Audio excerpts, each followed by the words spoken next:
DJ here with ACHV PEAK, and today we're going to go over how to choose the right band for a particular exercise. But first, hit that like button, subscribe to our channel if you want to see more, and don't forget to leave a comment. Let us know what you thought about this video and what videos you're interested in seeing in the future. Alright, let's get back to business. So to pick the right band, we're going to utilize two forms of progressive overload. Progressive overload is increasing the demands on the muscular system to continually make gains in size, strength, and endurance. Come here, boy. Come on. This is my pup, Bruce. Apparently he wants to be in the video. Sit. All right, cool. Hang out for the video. Come here. Hey. Sit. Sit. Good boy. Good boy. Hey, you were outside, huh? You had dirty paws.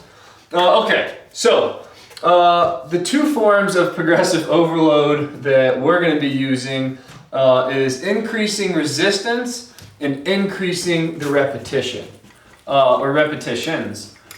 Increasing resistance can be done, with dumbbells by adding weight to each dumbbell, and with resistance bands, we can obviously use a heavier or thicker resistance band.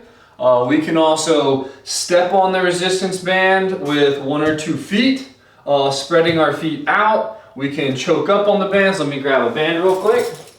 And so we can hold it at the handle, or we can choke up. That's taking away distance or the length, so that's going to increase the resistance. So that's just a few ways that we can increase the resistance. Increasing the reps is done by performing more repetitions during each set. And so that one's pretty self-explanatory. And so what we're going to do is actually use them together in what's called double progressive overload. And so what double progressive overload is pretty much picking a particular repetition range, for example, 10 to 15 reps, which is perfect for our videos, 30 to 45 second long working times. And then within that repetition range, we're going to find a resistance or weight that we can do at the lower end of that repetition range, and that's going to be our starting weight. So and then once we find that weight that we can only do 10 to 11 times for the example 10 to 15 rep range, what we'll do is we'll use that weight or resistance until we get to the upper limit of that repetition range, which is 15, and at that point then we'll increase the resistance, which will force us to drop back down in repetition. So it's kind of like a nice little cycle. You start out at the lower rep range with this particular weight, then as you go, you do 3, 4, 5 workouts, say doing bicep curls. And then over time, you'll get up to doing 15 reps, say 3 sets of 15 reps with a red and yellow band.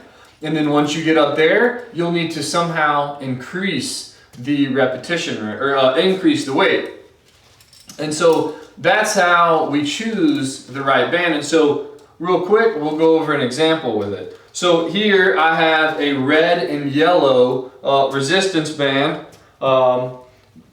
Resistance bands are a little tough. This is kind of sticky because I don't actually know the weight or the actual resistance on these bands. So don't go and pick out your red and yellow resistance band and do this. Find a band that works for you and then just use the color as your indicator of what band to use. Not that it's actually an exact resistance or weight. And so what we're going to do is we'll use the 10 to 15 reps, right? And so if I do this 10 times, 15 times, I can already tell you this is going to be too light. So I believe that's 4, 5, 6, 7, 8, 9, 10, 11. I can go all day. So maybe not all day, but you get the point. So that's too light. So now what I'm going to do is I'm going to stand on the band with 2 feet and have my feet about 12 to 14 inches apart. So now I'm eating up 12 to 14 inches of resistance band. So now my band just got a lot shorter. On each hand, probably about 1/3 has now been taken up. So now I'm gonna do it again, and there we go. That's what I'm talking about. That's more like it.